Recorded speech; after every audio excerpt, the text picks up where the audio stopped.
اعوذ باللہ من الشیطان الرجیم بسم اللہ الرحمن الرحیم الحمد للہ رب العالمین والصلاة والسلام علی اشرف الانبیاء والمرسلین اللہم رب اشرح لی صدری ویسر لی امری واحلل عقدۃ من لسانی یفقہوا قولی اللہم رب زدنا علما اللہم رب زدنا علما اللہم رب زدنا علما۔ اللہ پاک کی حمد و ثنا اور آقائے دو جہاں نبی مکرم تاجدار عرب و عجم سید المرسلین خاتم النبیین رحمت للعالمین کی ذات گرامی پر درود و سلام کے بعد رب کائنات کا احسان عظیم ہے کہ جس نے ہمیں ایک بار پھر یہ فرصت عطا کی کہ ہم اس قرآنی مجلس میں ان قیمتی لمحات میں قرآن کو سیکھنے کے لیے مل بیٹھے۔ اللہ سے دعا ہے کہ ہمیں قرآن حکیم کو صحیح طریقے سے پڑھنے، اس کو سمجھنے، اس پر عمل کرنے اور اس کا پیغام دوسرے لوگوں تک پھیلانے کا ذریعہ بنائے۔ اور جیسا کہ حضور نبی اکرم صلی اللہ علیہ وسلم کا ارشاد گرامی قدر ہے کہ بلغوا انی ولو آیا، اگر تم تک میری ایک آیت بھی پہنچے تو اسے دوسرے لوگوں تک پہنچاؤ۔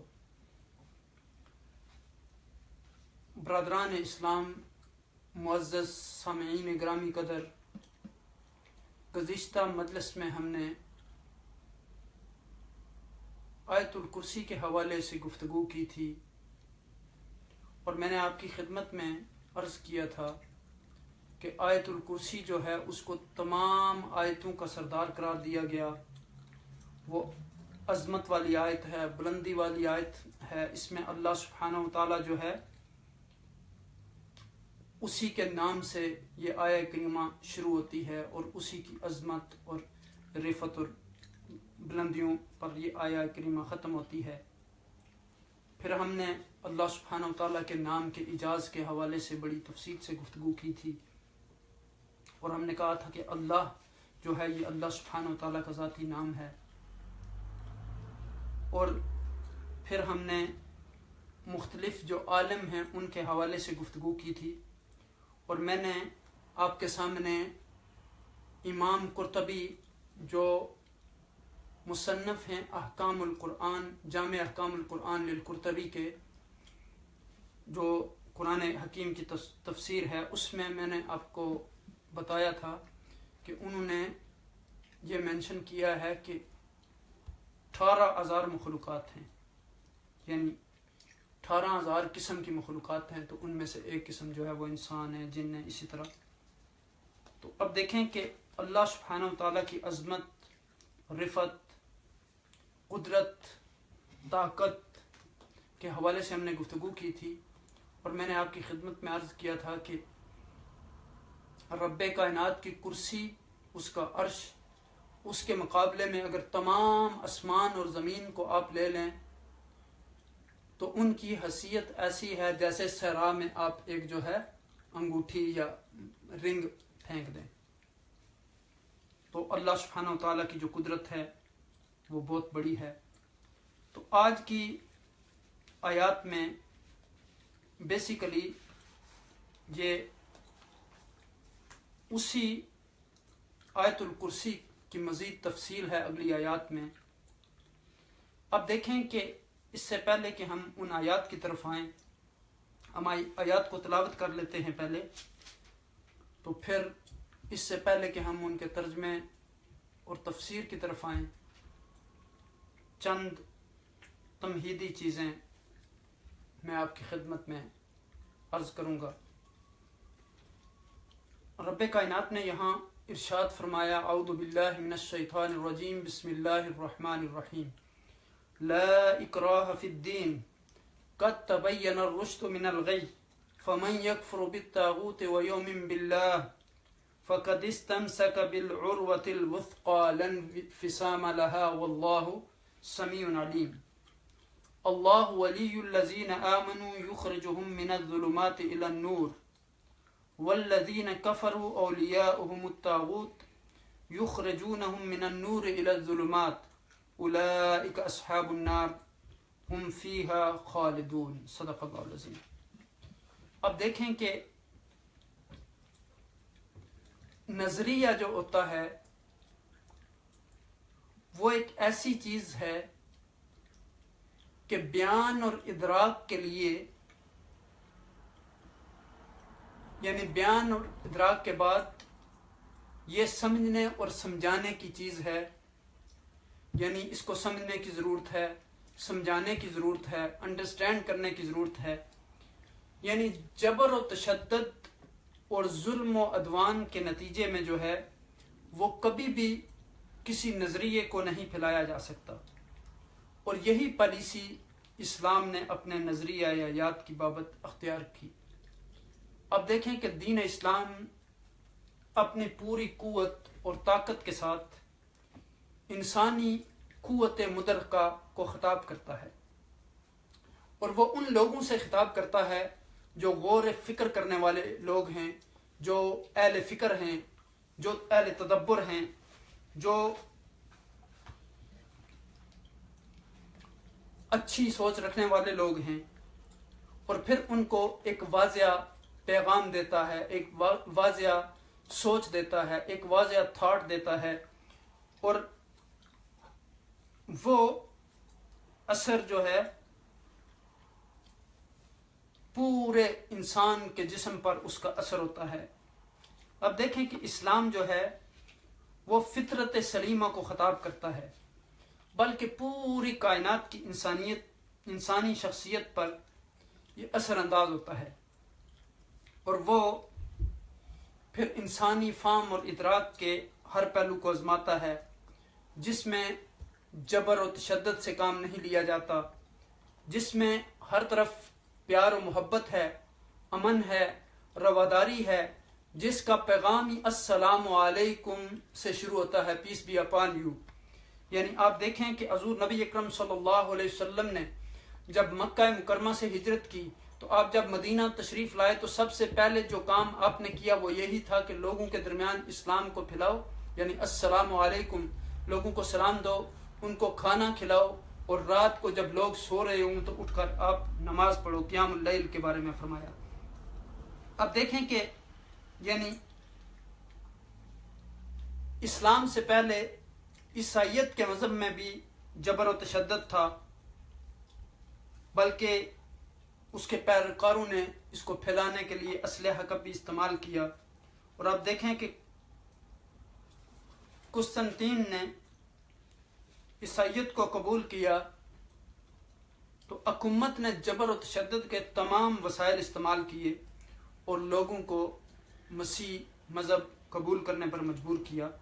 لیکن جب اسلام آیا تو اس کا پہلا اعلان یہی تھا کہ لا اکراہ فی الدین، یعنی اسلام کے قبول کرنے پر کسی کو مجبور نہیں کیا جائے گا، کسی پر تشدد نہیں کیا جائے گا، اس کو پورا پورا اختیار دیا جائے گا۔ اب چونکہ جو ہے قد تبین الرشد من الغی، کیونکہ ہدایت دلالت سے روشن ہو چکی ہے، ہدایت گمراہی سے واضح ہو چکی ہے۔ یہ ساری جو آیت کرسی میں پیچھے ہم نے گفتگو کی ہے، اگر آپ اس پر غور کریں تو رب کائنات کی ذات جیسی کوئی ذات ہو سکتی ہے؟ یعنی آپ دیکھیں کہ وہ زندہ ہے، اور یہ اللہ کے سوا اور کوئی بھی ایسا نہیں ہے کہ جو ہمیشہ سے زندہ تھا اور ہمیشہ زندہ رہنے والا ہے۔ وہ بذات خود قائم بنفس ہی ہے، اس کے علاوہ کوئی ایسا شخص نہیں ہے، اس کو نہ نیند آتی ہے، نہ اونگ آتی ہے، اور زمینوں اور آسمانوں کی جو بادشاہت ہے وہ اس کے لیے ہے، زمین اور آسمان کی ہر چیز کی ملکیت اس کے لیے ہے، اس کی اجازت کے بغیر کوئی سفارش نہیں کر سکے گا، اور جو بھی زمین اور آسمان میں ہے، جو آپ کے آگے اور پیچھے ہے، اس کا بھی علم اس کو ہے، اور اللہ کے علم میں سے ذرہ برابر بھی کوئی انسان جو ہے اس کے علم کا احاطہ نہیں کر سکتا، سوائے اس کے کہ رب کائنات جو کسی انسان کو عطا کر دیں۔ تو اب دیکھیں کہ پھر فرمایا کہ اس کی جو کرسی ہے وہ آسمانوں اور زمینوں پر محیط ہے، اور اسے اس کی حفاظت کرتے ہوئے، یعنی آسمان اور زمین کی حفاظت کرتے ہوئے کوئی تھکاوٹ نہیں ہوتی، وہ بڑا عظمت والا ہے، بڑا قدرت والا ہے۔ اب دیکھیں کہ یہ ساری چیزیں بیان کرنے کے بعد اب چونکہ ایک واضح بتا دیا گیا کہ رب کون ہے، الہ کون ہے۔ ہم نے پچھلے درس میں یہ گفتگو کی تھی کہ الہ وہ ذات ہے کہ جس کی عبادت محبت اور تعظیم کے ساتھ کی جائے، جس کو کسی اور کے سہارے کی ضرورت نہ ہو، جو کائنات کی تمام عالمین کی ضروریات کو پوری کرنے والی ذات ہو۔ تو اب یہاں دیکھیں کہ یہاں ارشاد فرمایا گیا کہ لا اکراہ فی الدین، نہیں جبر فی الدین، دین میں، قد تبین الرشد من الغی، بے شک جدا ہو چکی ہدایت سے گمراہی۔ رشد جو ہے یہ ہدایت ہے، بینا یبین و تبیین، یعنی بڑی واضح چیز کو کہتے ہیں۔ تو اب دیکھیں کہ یہاں جو لفظ لایا گیا کہ لا اکراہ فی الدین، دین میں کوئی جبر نہیں، یہ لفظ جو ہے یہ کر سے نکلا ہے، کرائیت بھی اسی سے ہے۔ تو آپ دیکھیں کہ یہ لفظ جو ہے کراہت اردو میں استعمال جو ہوتا ہے نفرت کے لیے بھی، لیکن اب دیکھیں کہ جو اپنی مرضی سے کام نہ کیا جائے، یعنی رضا سے نہ کیا جائے۔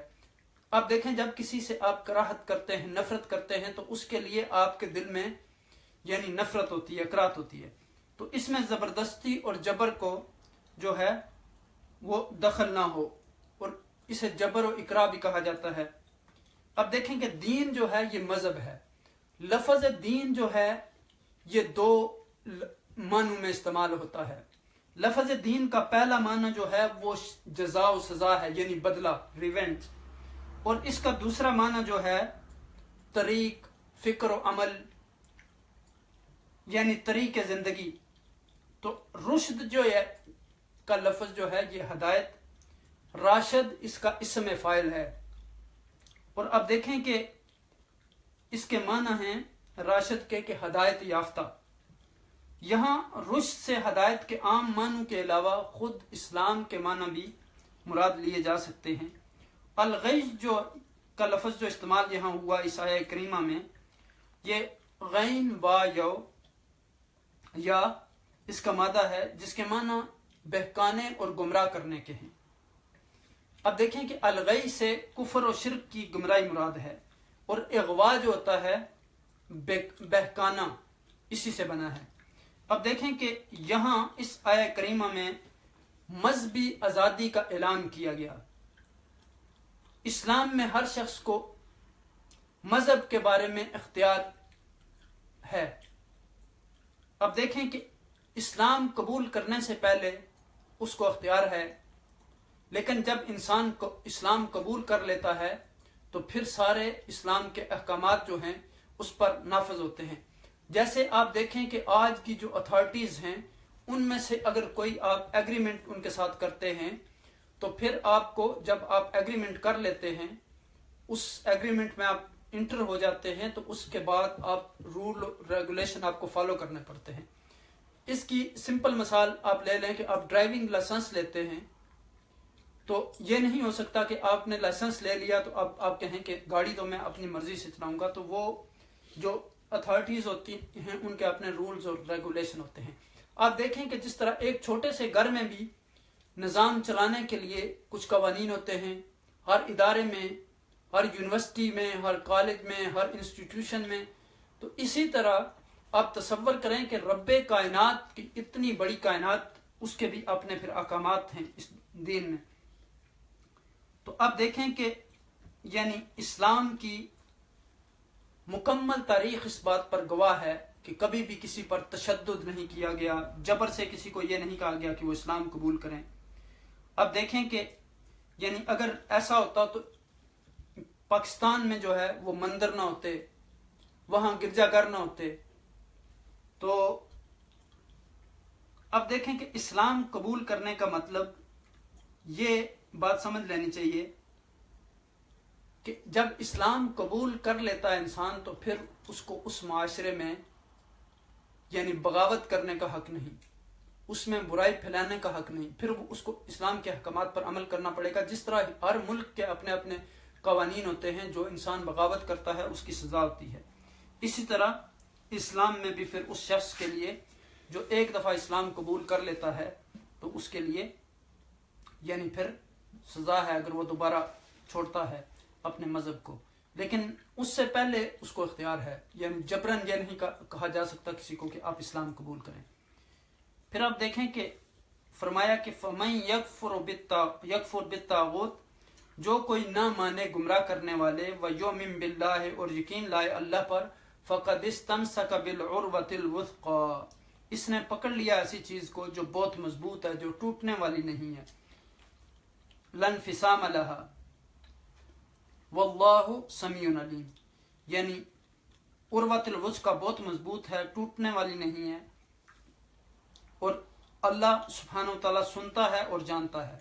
پھر اگلی آیت کریمہ میں فرمایا کہ اللہ ولی الذین آمنوا، اللہ مددگار ہے ان لوگوں کا جو ایمان لائے. یخرجہم من الظلمات الی النور، اللہ سبحانہ و تعالیٰ ان کو اندھیروں سے نکال کے روشنی کی طرف لاتے ہیں، گمراہی سے ہدایت کی طرف لاتے ہیں. والذین کفروا، اور وہ لوگ جنہوں نے کفر کیا، اولیاءہم الطاغوت، ان کے جو مددگار ہیں وہ شیطان ہیں. یخرجونہم من النور الی الظلمات، وہ ان کو روشنی سے اندھیرے کی طرف لے جاتے ہیں، ہدایت سے گمراہی کی طرف لے جاتے ہیں. اولئک اصحاب النار، یہی لوگ جو ہیں یہ دوزخ میں رہنے والے ہیں. ہم فیہا خالدون، وہ ہمیشہ ہمیشہ اس میں رہیں گے. اب دیکھیں کہ یہاں طاغوت جو ہیں، طاغوت سے مراد سرکش گمراہ کرنے والے ہیں. اور طاغا، یہ طاغی اور طغیان، آپ دیکھیں پانی کی طغیانی جو ہوتی ہے وہ بھی اسی سے نکلے ہیں. اب طاغوت سے مراد وہ ہستی ہے جو یعنی اختیار ہو، خود بھی گمراہ ہو اور دوسروں کو گمراہ کرنے کا سبب ہو. تو ولی مددگار، دوست، اس کی جمع جو ہے اولیاء ہے. الا ان اولیاء اللہ لا خوف علیہم ولا هم یحزنون، یعنی اللہ کے جو دوست ہیں انہیں کوئی ڈر نہیں ہوگا، خوف نہیں ہوگا. تو اب یہاں دیکھیں کہ یہ رفیق، سرپرست اور دوست کے معنی میں استعمال ہوا. الظلمات جو ہے یہ اندھیرے ہیں، اس کا واحد ظلمت ہے. روشنی اور نور یعنی ایک ہی ہو سکتا ہے، لیکن تاریکیاں جو ہوتی ہیں وہ کئی قسم کی ہوتی ہیں. یہاں کفر و شرک، بے ایمانی اور گمراہی کی تاریکیاں مراد ہیں. اب دیکھیں کہ اللہ سبحانہ و تعالیٰ نے بڑے کلیئر کٹ، بڑے واضح الفاظ میں فرما دیا کہ اللہ ولی الذین آمنوا یخرجہم من الظلمات الی النور.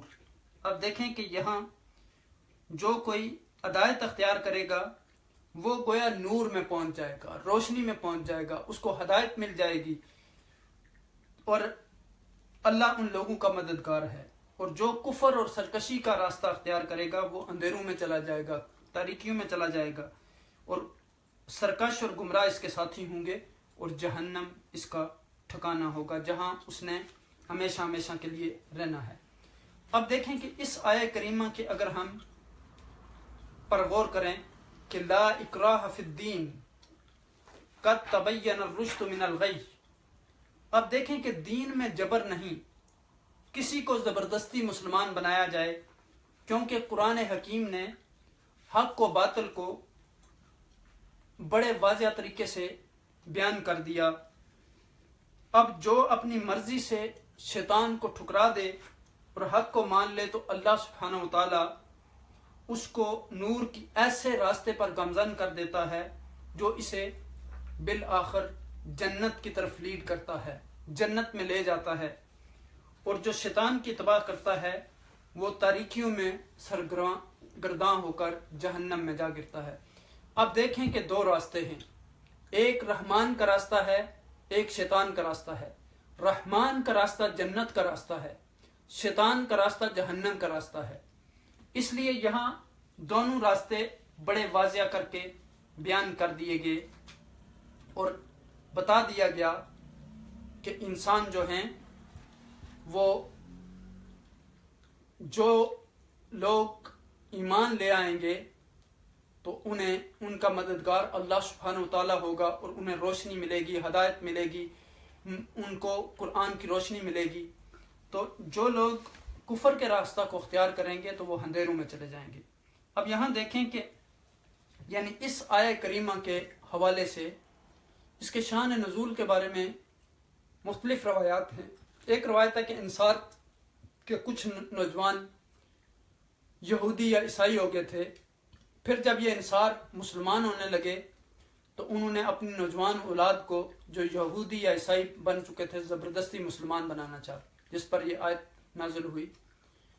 تو شان نزول کے اس اعتبار سے بعض مفسرین نے اسے کہا ہے کہ یہ اہل کتاب کے لیے خاص ہے، یعنی مسلمان مملکت میں رہنے والے اہل کتاب، تو اگرچہ وہ جزیہ ادا کرتے ہوں تو انہیں اسلام قبول کرنے پر مجبور نہیں کیا جائے گا۔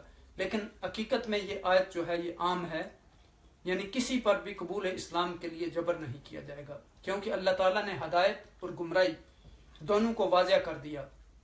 تاہم کفر و شرک کے خاتمے اور باطل کا زور توڑنے کے لیے پھر اللہ سبحانہ و تعالیٰ نے یعنی جہاد کا راستہ بھی بتایا، اور جبر و اکراہ اس سے مختلف چیز ہے۔ اب دیکھیں کہ مقصد معاشرے سے برائیوں کا خاتمہ ہے، مقصد معاشرے میں امن اور رواداری قائم کرنا ہے، محبت کی فضا قائم کرنا ہے۔ اب دیکھیں کہ حضور نبی اکرم صلی اللہ علیہ وسلم نے اس مدنی معاشرے کو کس طرح امن کا گہوارہ بنایا، کس طرح محبت کا گہوارہ بنایا۔ اور اس سلسلے میں جو دوسری روایت ہے وہ یہ بھی ہے کہ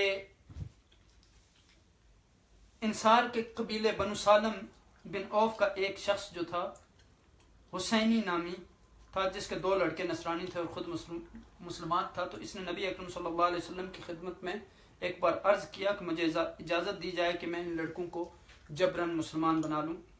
ویسے تو وہ عیسائیت سے ہٹتے نہیں۔ اس پر یہ آیت اتری اور ممانعت کر دی گئی۔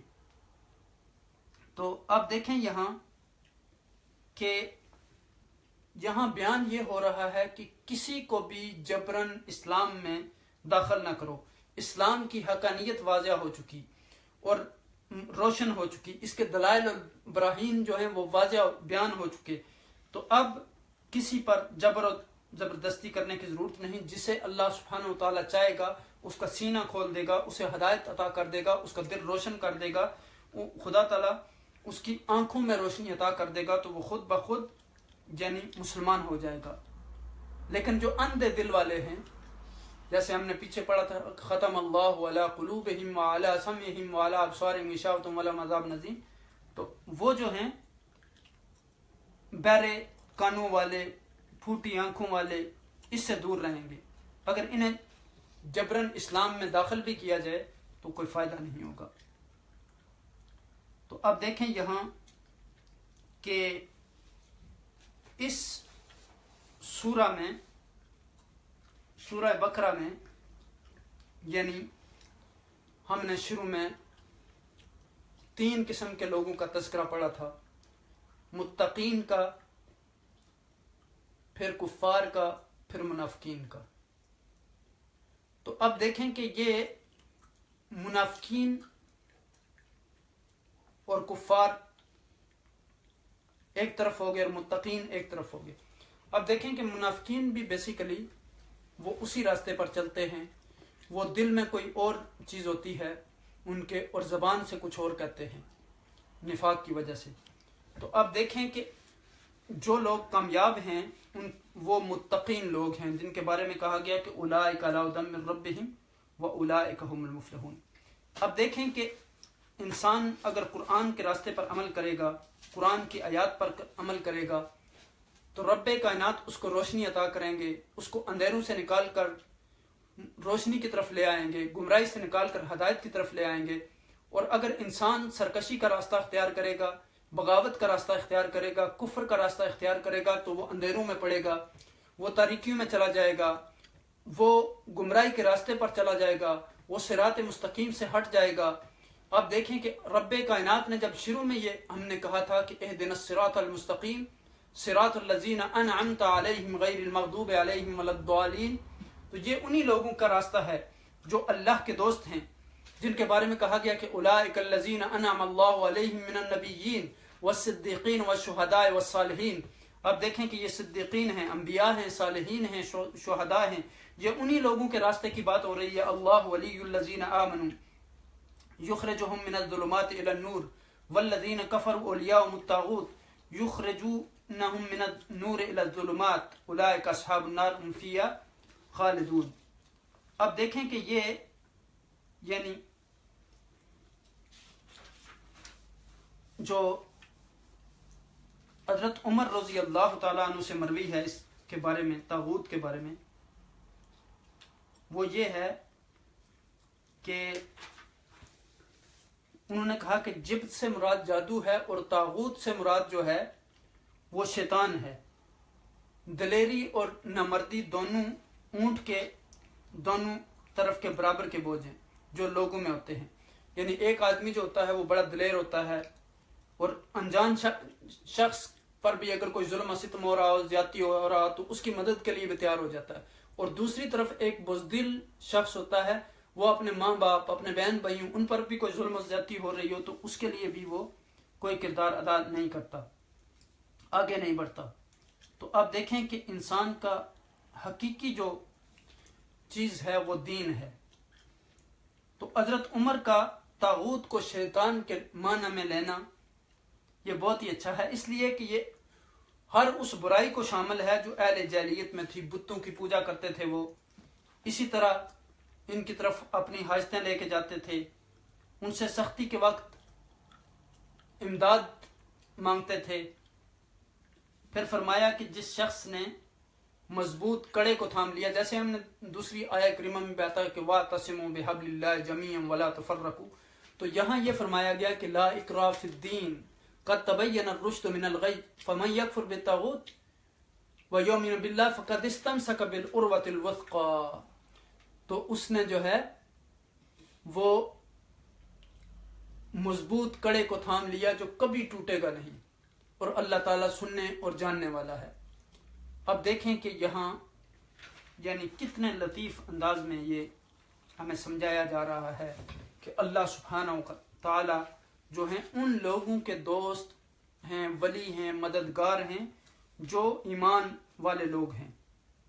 اب دیکھیں کہ پھر یہ ایمان کا راستہ، صراط مستقیم کا راستہ، ہدایت کا راستہ، روشنی کا راستہ ہمیں کہاں سے ملتا ہے؟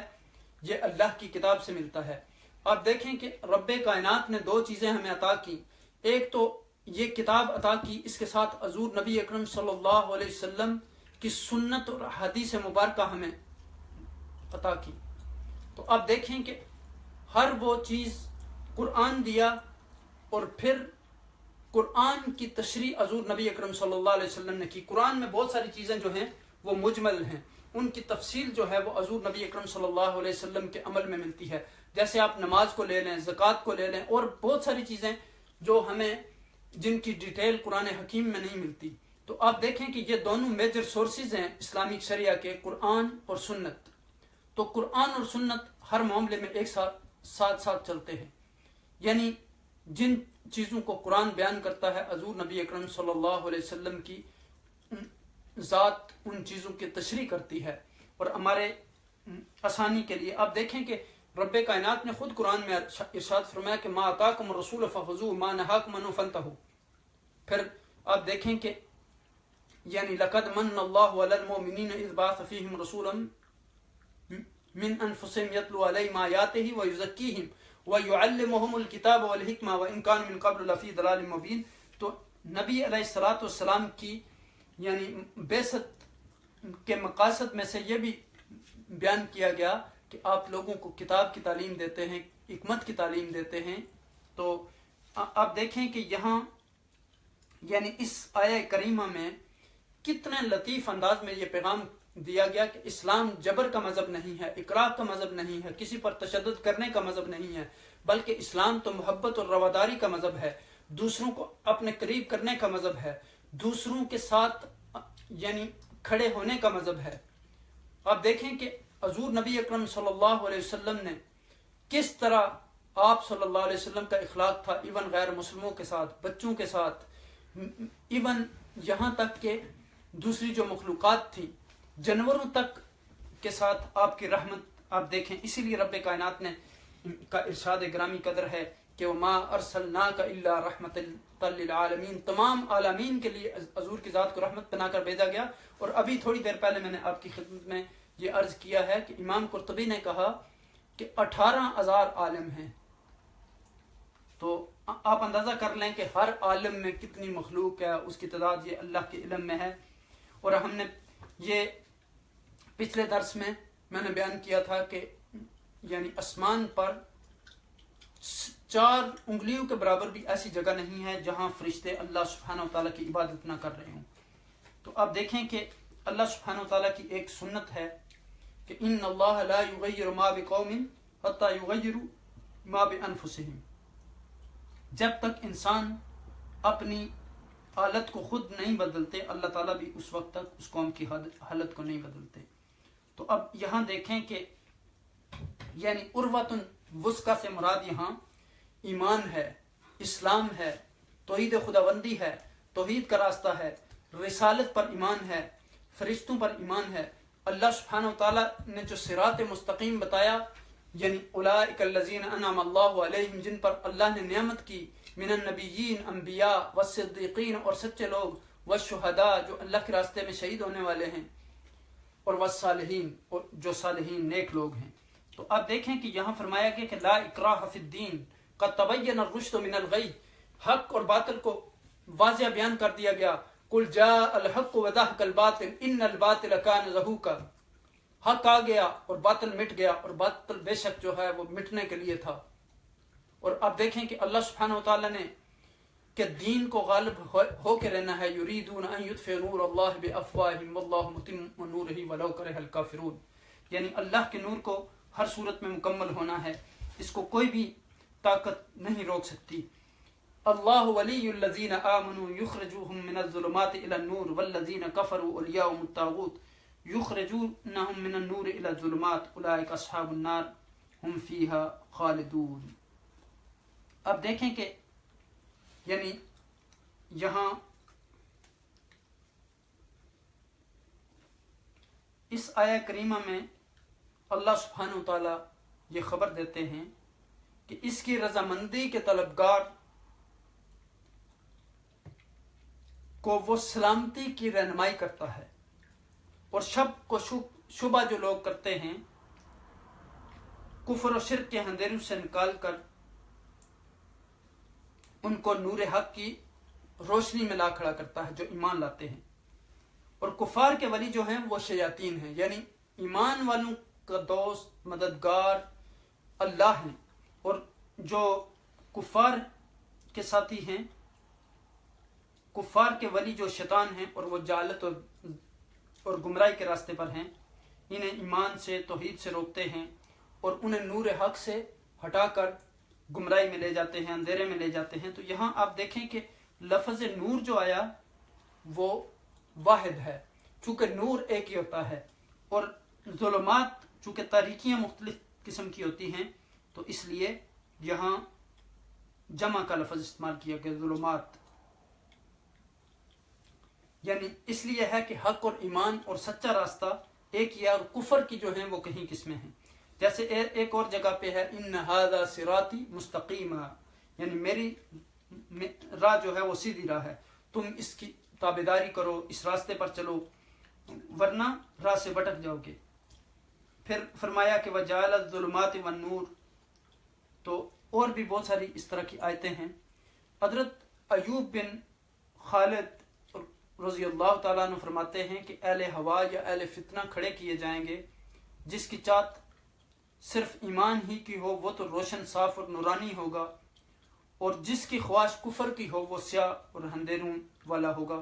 پھر آپ نے اسی آیہ کریمہ کی تلاوت فرمائی، اللہ ولی الذین آمنوا یخرجہم من الظلمات الی النور والذین کفروا اولیاؤہم الطاغوت یخرجونہم من النور الی الظلمات اولئک اصحاب النار ہم فیہا خالدون. یہی لوگ ہیں جو آگ میں والے لوگ ہیں، اور یہ ہمیشہ ہمیشہ کے لیے آگ میں رہیں گے. آپ اب تصور اس سے کر لیں کہ انسان اگر اس راستے کو چھوڑ کر گمراہی کے راستے پر جاتا ہے تو دنیا میں بھی اس کے لیے ذلت اور پستی ہے اور آخرت میں بھی. اب دیکھیں کہ جو اسلامی زندگی کا ایک بہترین تصور ہے، یعنی اس میں جو فقہائے کرام نے یہ حدیث پاک بھی لا ضرر ولا ضرار، یعنی نہ کسی کو تکلیف دی جائے اور نہ کوئی آپ کو تکلیف دے. پھر کہا گیا کہ الضرر یزال، یعنی کوئی بھی تکلیف جو ہے وہ لوگوں سے ہٹائی جاتی ہے. عقائد و جہاں نبی اکرم صلی اللہ علیہ وسلم نے ہمیشہ جو ہے وہ آسانی اور لوگوں میں یعنی آسانیاں پھیلانے کے لیے حکم دیا کہ یسروا ولا تعسروا، لوگوں میں آسانیاں پھیلاؤ، ان کے لیے یعنی تنگی والی چیزیں بیان نہ کرو. بشروا ولا تنفروا، ان کو خوشخبریاں سناؤ، ان کو نفرت والی چیزیں یعنی اسلام سے نفرت والی چیزیں ان کو ایسی چیزیں نہ بتاؤ جس سے اس کو اسلام سے نفرت ہو جائے. یعنی مطلب یہ ہے کہ اتنی تنگی اسلام میں نہیں رکھی گئی. لا یکلف اللہ نفسا الا وسعها، یعنی جس کی جتنی طاقت ہوتی ہے رب کائنات اسی کے مطابق اس سے ڈیمانڈ کرتے ہیں. اور یرید اللہ بکم اليسر ولا یرید بکم العسر، اللہ سبحانہ وتعالیٰ آسانیاں چاہتے ہیں، تنگیاں نہیں چاہتے. وما جعل علیکم فی الدین من حرج، اللہ سبحانہ وتعالیٰ نے اس دین میں تنگی نہیں رکھی. تو آپ یعنی اندازہ کریں کہ یہ کتنا خوبصورت مذہب ہے کہ جس میں انسان کو چوائس دی گئی ہے، اختیار دیا گیا ہے، کوئی اس پر جبر نہیں، کوئی تشدد نہیں، کوئی ایسی چیز نہیں کہ اس کو فورس کیا جائے کہ آپ اسلام قبول کر لیں. اس کے سامنے ساری چیزیں واضح طور پر بیان کر دی گئیں، روشنی اس کے سامنے رکھ دی گئی، اندھیرا بھی اس کے سامنے ہے. اب وہ جو بھی چیز اپنی مرضی سے اختیار کرنا چاہتا ہے وہ اختیار کر سکتا ہے، لیکن اختیار کرنے کے بعد جب وہ یہ کیا دیتا ہے کہ لا الہ الا اللہ محمد الرسول اللہ، تو پھر وہ اللہ سبحانہ وتعالیٰ اور اس کے رسول صلی اللہ علیہ وسلم کی ذات کے ساتھ ایک عہد کر لیتا ہے. پھر جو اس میں سارے قوانین ہیں دین کے اس پر لاگو ہو جاتے ہیں. اب دیکھیں کہ یعنی اللہ اور اس کے رسول پر ایمان لانے کے ساتھ ساتھ یہاں یہ چیز بھی ضروری ہے کہ باقی جتنے طاغوت ہیں، جتنے یعنی خود ساختہ الہ ہیں، ان کا انکار کرنا. یعنی یہاں دو چیزوں کا بڑا واضح انداز میں بتایا گیا. کہا گیا کہ فَمَن يَكْفُرْ بِالطَّاغُوتِ وَيُؤْمِن بِاللَّهِ، یعنی آپ دیکھیں کہ جب کلمہ توحید ہم پڑھتے ہیں تو لا الہ الا اللہ، پہلے ہم کہتے ہیں کہ لا، ہر چیز کی نفی، پھر الا اللہ، یعنی عبادت کے سوا صرف سوائے اللہ کے کوئی ذات نہیں، وہی معبود ہے، وہی خالق ہے، وہی رازق ہے، وہی مالک ہے، وہی اس دنیا کا بھی مالک ہے، وہی آخرت کا مالک ہے، وہی ہمیں رزق دینے والا ہے، وہی ہمیں اولاد دینے والا ہے، ہماری تمام ضرورتوں کو پورا کرنے والا ہے. اس کو نہ نیند آتی ہے نہ اونگ آتی ہے، وہ حی قیوم ہے. آپ دیکھیں کہ وہ خود بذات خود قائم ہے، اس کو کسی کے سہارے کی ضرورت نہیں. اور آپ دیکھیں کہ زندگی میں انسان جتنے بھی انسان ہیں ان کو کسی نہ کسی سہارے کی ضرورت ہوتی ہے. اور دنیاوی سارے سہارے جو ہیں یہ عارضی سہارے ہیں، ٹمپریری سہارے ہیں.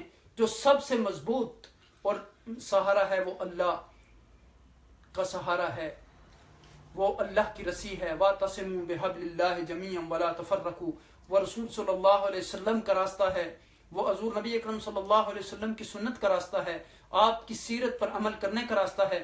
آپ کی شخصیت، آپ کی ذات جو ہے ہمارے لیے نمونہ ہے. لَقَدْ كَانَ لَكُمْ فِي رَسُولِ اللَّهِ أُسْوَةٌ حَسَنَةٌ، تو ہمیں حضور کے اسوہ کے مطابق اپنی زندگی بسر کرنی ہوگی. حضور کی سنت پر ہمیں عمل کرنا ہوگا، حضور کی حدیث پر ہمیں عمل کرنا ہوگا، ہمیں قرآن و سنت پر عمل کرنا ہوگا. اگر ہم نے اپنی زندگی قرآن و سنت کے مطابق بنا لی، اگر ہم رب کائنات کی ذات پر ایمان لے آئے، تو پھر حقیقت میں یہ ہے کہ ایمان نور ہے اور ہمیں اللہ سبحانہ وتعالیٰ نور عطا کر دیں گے. کفر ہم سے دور ہو جائے گا، یعنی اندھیرے. ایک تو یعنی کفار ہیں ویسے بھی، یعنی کوئی بھی جو ایسی چیز ہے جو آپ کے دل پہ پردہ ڈالنے والی ہے، جب اللہ کی ذات پر آپ حقیقی طور پر ایمان لے آئیں گے، اس کے رسول پر، اس کی کتاب پر، تو پھر اللہ سبحانہ وتعالیٰ آپ کو روشنی عطا کر دیں گے، تاریکیاں تمام چھٹ جائیں گی. تو آپ دیکھیں کہ ایمان جو ہے وہ نور ہے، ایمان روشنی ہے، ایمان ہدایت ہے، اور یہ ہدایت ہمیں اسی کتاب کے ذریعے ملتی ہے. قد جاءکم من اللہ نور و کتاب مبین. اور یہ کتاب ایسی ہے کہ ھدی للمتقین، جو ہدایت ہے متقین کے لیے. اللہ سبحانہ وتعالیٰ سے دعا ہے کہ وہ ہمیں ان آیات مبارکہ پر عمل کرنے کی توفیق عطا فرمائے. اللہ سبحانہ وتعالیٰ ہمیں حقیقی معنوں میں مسلمان بننے کی توفیق عطا فرمائے. ہمیں تمام لوگوں کے ساتھ محبت سے پیش آنے کی توفیق عطا فرمائے. ہمیں حضور نبی اکرم صلی اللہ علیہ وسلم کے اسوہ حسنہ پر عمل کرنے کی توفیق عطا فرمائے. ہمیں اسوہ حسنہ کے مطابق چلنے کی توفیق عطا فرمائے. ہمیں قرآن و سنت پر عمل کرنے کی توفیق عطا فرمائے. ہمارے دلوں کو قرآن کی روشنی سے مزین فرمائے. ہمیں صراط مستقیم پر چلنے کی توفیق عطا فرمائے. ہمیں قرآن و سنت کا صحیح فہم عطا فرمائے اور اس پر عمل کرنے کی توفیق عطا فرمائے. اللہ سبحانہ وتعالیٰ سے دعا ہے کہ آپ تمام حضرات کو اللہ سبحانہ وتعالیٰ جزائے خیر عطا فرمائیں، اور اللہ سبحانہ وتعالیٰ آپ کی مشکلات کو آسانیوں میں بدلیں. میری آپ سے گزارش ہے کہ جس طرح مختلف ویڈیوز دوسرے لوگوں کے ساتھ شیئر کرتے ہیں، قرآن کے اس پیغام کو پھیلانے کے لیے آئیں مل کر قرآن کے اس پیغام کو تمام انسانوں تک پہنچائیں. تو جب آپ اس ویڈیو کو دوسرے لوگوں کے ساتھ شیئر کریں گے تو آپ بھی اس اجر میں شریک ہو جائیں گے.